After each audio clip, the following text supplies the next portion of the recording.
I'm here for episode 4 of The Golden Bachelor. We're going to have some interesting conversations about things we've never seen happening in reality TV before. Make sure you join me for this important conversation. Welcome to Reality TV Therapy with me, Dr. Diane. Good morning. It was a late night. These nights are killing me. Thursday night. It's on at 8 o'clock, Golden Bachelor. I watch Bachelor in Paradise. I haven't commented on that yet. And it's an early morning for me then to try to get these videos out, to see my clients during the day. But I'm committed to doing it. So you let me know by subscribing, leaving comments, likes, all of that super important. And make sure that you are following me on my Instagram page, Back to Love Doc, because I also post other carousels, important information. I did a whole long post about what I call invisible/visible, because based upon last week's video and the information that Joan had come out about feeling invisible, it just started a broader conversation. And then I polled everyone on my Instagram to ask them, what do you think about aging? If you're a woman over 50, have you felt invisible?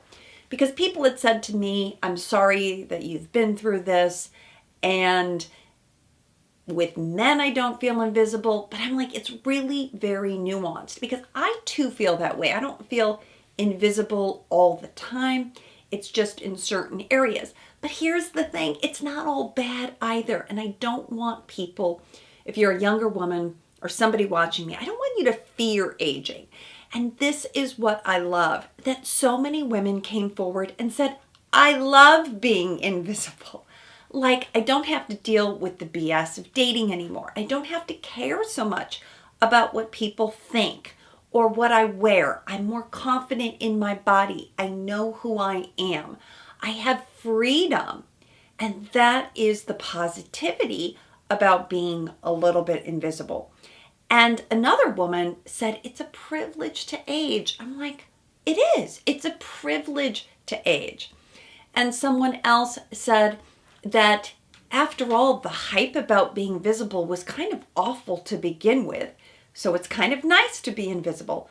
All the things that I hadn't personally thought of.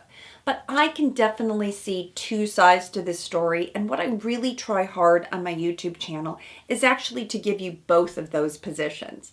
So don't freak out about aging. And I gave some tips on my Instagram about things that you can do. Because here's the thing.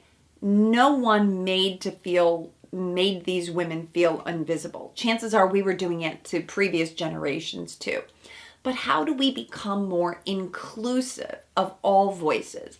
And on that slide on my Instagram, number 9, I gave some ideas about how to include people in the conversations, all for the sake of inclusion. So go over to Instagram, leave me a comment, let me know what you thought of that post. Because again, I'm not done with this conversation. But let's dive into this week's topic, and I'm going to call it Boundaries versus Boasting. Who wins?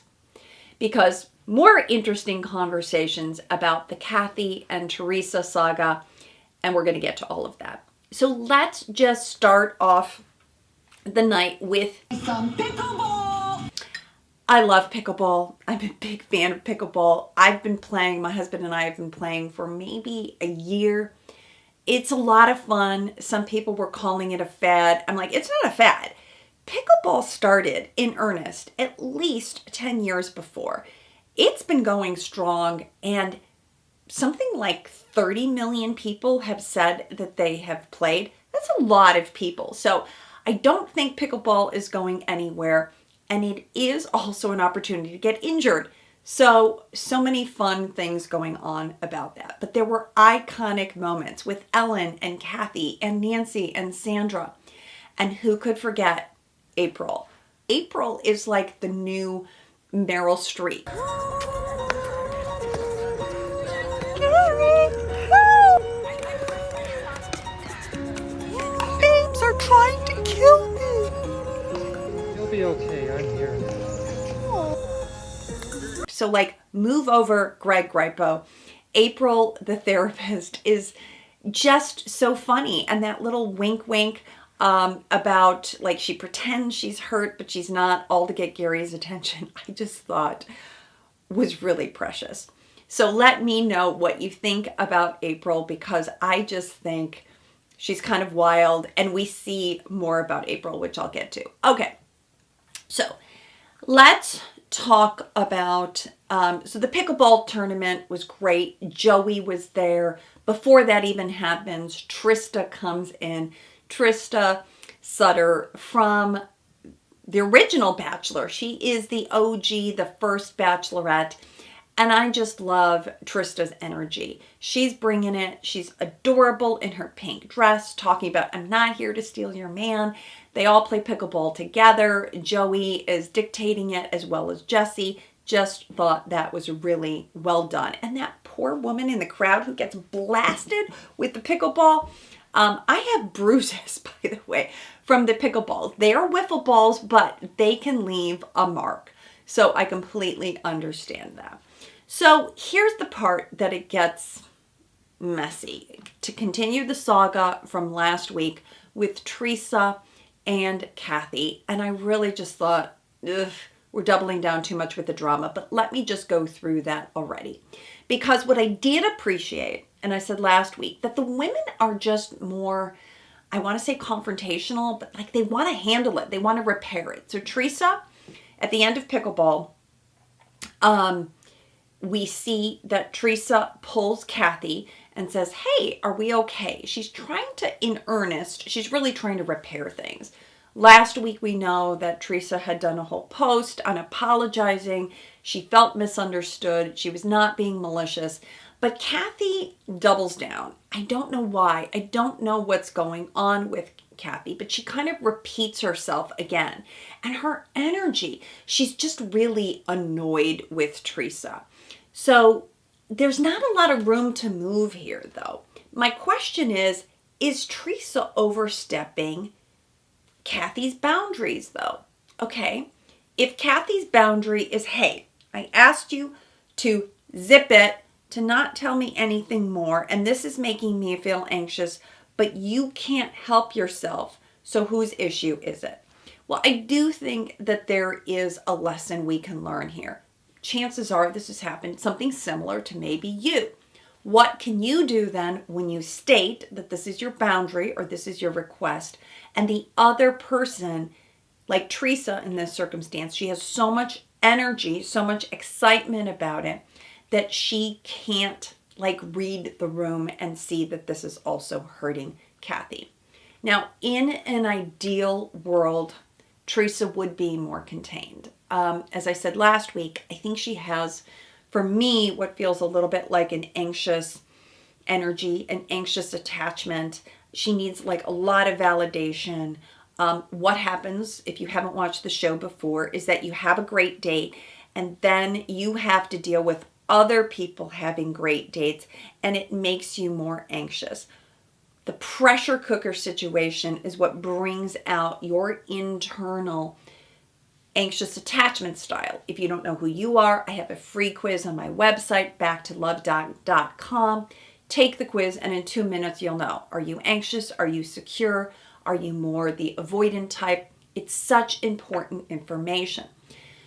So Trista, in my estimation, again, just is sort of like speaking to herself to kind of remind herself what a great connection she had with Gerry. But she couldn't contain herself because when Trista walks in, it's like she's just spilling all over the place. All right, yeah, I'm going to tell you this, that I got the first date, and that's exactly how I feel. Yeah, what'd you do? We drove in a convertible, an old convertible at the top end. And you can just see Kathy, her eyes are rolling. So is Trista boasting? She's telling a little bit too much, right? And she did recognize that Kathy is not her ideal person to be telling. We are in a competition and we cannot negate that. This is not just a bunch of friends listening to you come back from your date. they are affected too. So I can actually see this both ways. But I also think, I'm just in the sake of accountability, which is what I hold people to, Kathy could have handled this conversation much better too. What she could have said to Trista, like, repeat the tape. She could have said, you know, Trista, I really appreciate that I know you're not trying to be malicious, but I feel like it's really hard for you to contain yourself. So here's what I'm going to do. When you keep talking, I'm actually just simply going to get up, or if I can't get up, I'm just going to tune out. It's hard now. You've got your anxiety and your excitement about Gerry, but I also have to take better care of myself. Here's what I really think we should have done is that the two of them really just should have kept this private. And I think Kathy, because we see her a lot more in the episode, she gets a lot of airtime, that she's really using humor to kind of cover up her own insecurities. I don't know her relationship history. I don't know if she was divorced. She's not talking about being widowed, but it feels to me that that's where she goes. She's the one, like the leader of the crowd who started this whole Askin group. She's the one in the outtakes. And so I get the feeling when they were even playing the, Never Have I Ever, that Kathy just said, I'm kind of behind all these women. They've had these life experiences that I haven't. But here's where I say, is Kathy really good with her own boundaries? Well, I don't think so. So she talks about, she didn't use the word boundaries. I'm using the word boundaries. She talks about Trista needing to kind of respect her, but is she respecting other people? Because here she is with Ellen in the Pickle Ball episode. They're a team, and Ellen says, oh, I got to get a kiss from Gerry. And immediately Kathy's like, well, I got a kiss too. And then Ellen says, oh, well, mine was what, a little sweeter or something? Who cares? And then yet again, now one of her good friends in the Askin group, Susan, later in the episode, is kissing Gerry, and there is Kathy watching them. Then, let me see that gift, girl. I don't really feel like this is a good application of her respecting other people's boundaries too. So for me, what's hard to watch about Kathy is a little bit of what I think is kind of like the hypocrisy, sort of the mixed messages. Like, tell me everything, we're asking, we're telling, but only if it suits me.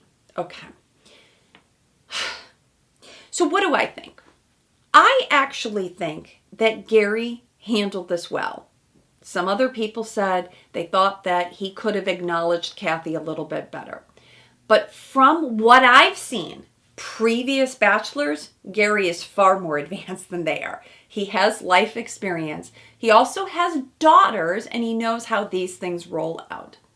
But what happened was he wasn't just taking what Trista had to say. He then said, I'm going to bring this up. Okay? So Trista comes to Gerry and says, Kathy told me to zip it. So he, in a very mature way, brings Kathy in and says, hey, Kathy, I heard from Trista. This is what she said. And Kathy can't deny it because it is what she said. We have the tape. So when Kathy says, yeah, I told her to zip it, blah, blah, blah, but this is why, because she did this, this, and this, you could just see Gerry's eyes going, thank you, that's all I need to know. And Gerry has made it so clear that he wants somebody who's kind, somebody who's nice, who's going to be low-key, who kind of gets along with his family. And what I really liked is that Gerry brought it back to the room, real time, and said, Kathy, I gave you special attention too. Not only did I go to Trista's room, I gave you a rose last week. Do you remember? Remember when you came to me and you were anxious and I validated you? So I thought that was really excellent because it's like one of these things that she can't argue. And I just saw that in his mind, and we see later, because Kathy doesn't get the rose, that Gerry was just kind of checking that off. Now, I'm still convinced this is not going to work out well for Trista because anytime there is drama, It is very rare that that person goes all the way. It's like you've just planted a seed of something, and when you have other connections going on, some great connections, I think it's hard to overcome. So we'll get back to that as that unfolds. But let's talk about Leslie. She's now becoming my front runner. I don't know what you think. Leslie, last week, some people said that dancing was a little bit too sexy. I thought Gerry liked it. But I really think she did some things beautifully in this date. Now, I also like Leslie because she's not getting involved in the drama. And she had that segment at the end of last week's video where she's like, I just turned my hearing aids down. And I like that she's not, again, listening to everything. She seems like she's staying in her own lane. Maybe she's more of an introvert type. I'm not sure. But when she gets the date, she's like, yes, yes, yes. She's excited. She's pumped up. And she doesn't hold that in either. And on the date itself, this is what I love about Leslie. And if you're dating and you're single, see if you can't find this right rhythm too, where she's vulnerable, but also positive. Okay, she tells Gerry, so they're on their ATV date. And Gerry, so lovely, doesn't want to lose her. It's not all about going fast. Lets her go first, then puts her on the same ATV. I just thought that was really precious. And then it's later when they're talking. And she says, Gerry, I really want a true partnership, which is something I don't feel like I've ever had. I don't have the best picker. She just owns it, right? She takes personal responsibility. She wasn't a victim. She didn't say all these men did me wrong. She just said, I haven't been a good picker. And that all my girlfriends talk about cherry picking the perfect guy, and you would be that. That is so important in dating. And she even says, Gerry, I wouldn't be here if it wasn't for you. She made Gerry feel chosen and seen and special. And this is like an art form in dating that oftentimes gets missed. Young people in particular, this is what I see. They're so nervous about, like, are you safe? Are you not? That people are playing chicken. I'll share when you share. But Leslie doesn't do that. She just puts herself out there. And if she goes home, she goes home. But she just, in the moment, tells Gerry how she feels about him. And it's just like so refreshing. She says, I haven't been in a relationship in 22 years. I don't know if that was marriage. And then she says, well, of course I've been in relationships. And he says, well, of course you have, right? You're an attractive person. So I loved just the way that how Leslie handled all of this. Keeping Gerry first and foremost in her mind, not being too self-conscious. But I'm thinking, Leslie's just bumping up the scale for me. I'm thinking she makes it to hometowns because she is so appreciative of him. And I want to say something else. I don't know if you agree or not, but I've told you my story. My husband, Lyle, is a widower himself. And we joke around that he is certified pre-owned and I'm the new model. I was never married. We met and I was already 41.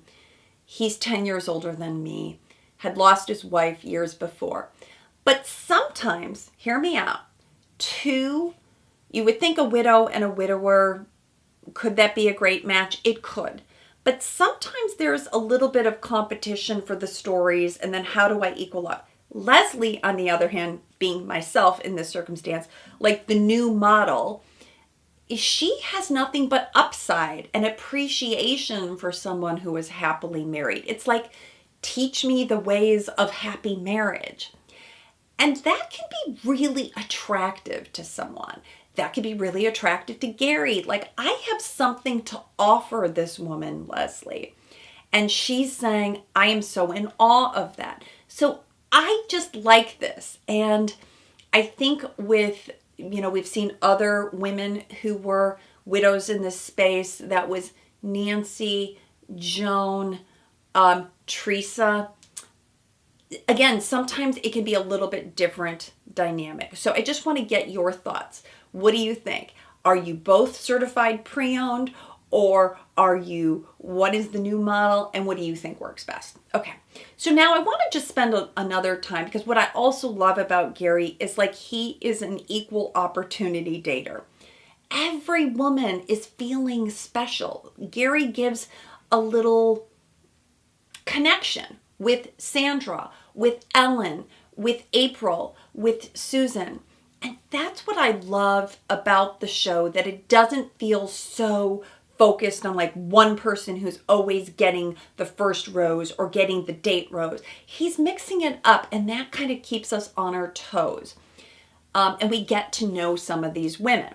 Okay, so now let's go back to Sandra. I love Sandra, love her energy. She is, she's always showing her muscle. She's strong. She's had, 2 knee replacements. Her daughter is getting married.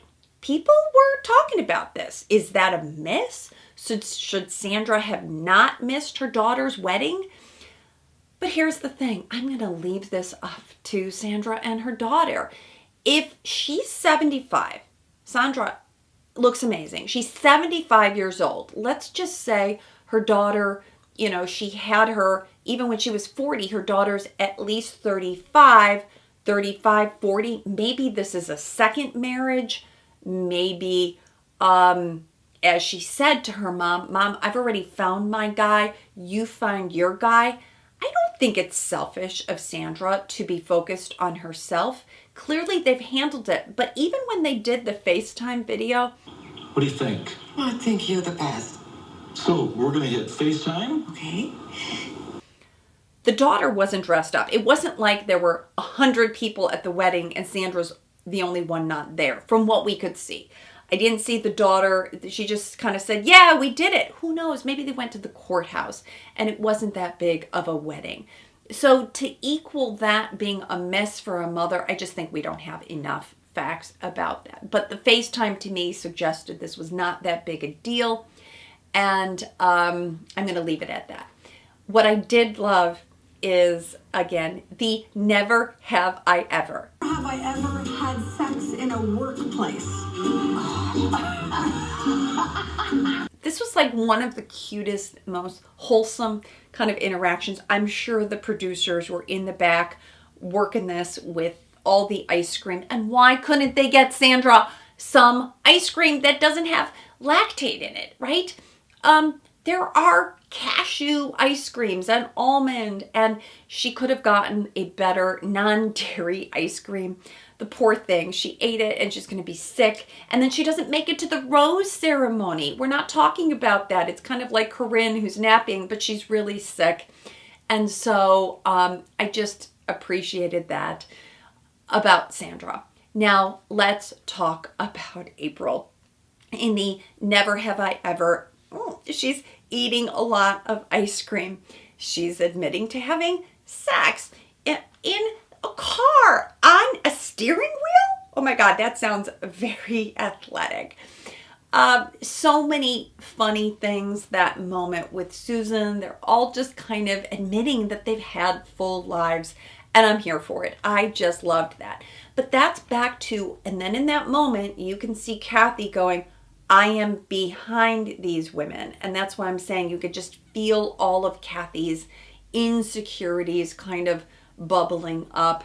And so to me, it wasn't just Kathy against Trista. It was like Kathy feeling bad for herself about lots of other things. So now back to April, though. She is another therapist. She's outspoken. Her whole Pickle Ball thing. And then let's talk about Ellen. Ellen, the woman who came out in the blue dress, right? Her friend passed away, who introduced her to the show. And I get the feeling, though, that Gerry has kind of friend-zoned her. She admits to Gerry, I'm falling in love with you. And how exciting that she's just getting these feels again. The butterflies, the, oh my gosh, I thought I couldn't feel this. And thank you so much for that. And when Gerry is just, he's taking it all in and he says, I'm here with you. But I don't know, did it feel like he was really here with her? Does he feel it towards her, or he's just experiencing the love? And then to talk about, I haven't heard that since my wife. It's like, oh God, oh God. These are the moments that just kind of rip you apart. So now let's take it to the final rose, where everybody's kind of tense again. The women look beautiful though. I just have to say, we need to tag their fashions. So many beautiful dresses, even when they're in the more casual cocktail party, like the pink and the colors, and the women have just brought their A game, their athletic gear, everything is just beautiful. We could do a whole fashion spread on them. But it's not looking good for Trista that she keeps getting the last rose. That's typically called the producer rose, meaning that she's not getting the first rose. And I'm like, ooh, that's why I have felt bad for her. But after all of that, we do find out it's only Susan in the Askin group left, because April has left, Nancy has left, and now Kathy. So that's just the S left. So the sage fairy, when April comes back, It's like a little elf. Little fairy. Yeah, little fairy. Oh, I'm feeling some negative energy. and she's saging the place and the smoke detectors are going off. I just want more of this. It leaves me feeling like my coffee, satisfied that this is really good TV. And I want to say hats off to the producers for keeping it tight, keeping it interesting. People keep saying, oh, they want more. They want 2 hours a week. I don't. I love it. It's perfect. It's short. It's to the point. It's got everything that we want. And I just can't wait. What I'm not looking forward to is all the drama for Gerry to be in that horrible place. And we all know when you get down to the final 3, it's brutal and it guts you. And we see that in the previews. But there's still a lot more left. We're halfway through. We've got another date in LA. And they're producing some beautiful dates, by the way. And then we've got hometowns. Then we're off to Costa Rica. And that'll be the final rose. So, and we're not even sure, also, it's not completely clear, is there going to be an after the final rose? But here's what I'm saying to the producers. We need a Golden Bachelorette. I want to start seeing the ads, right? They did the ads for 3 years before we got a Golden Bachelor. We cannot wait 3 years for a Golden Bachelorette. So many great women. I want all these women to find great men. I'm in the DM supporting these women, and let's get going on this because we need to know who's going to be our Golden Bachelorette. Let me know what you're loving about this season. Please leave a comment. Let's be in touch, and I'll see you next week for more.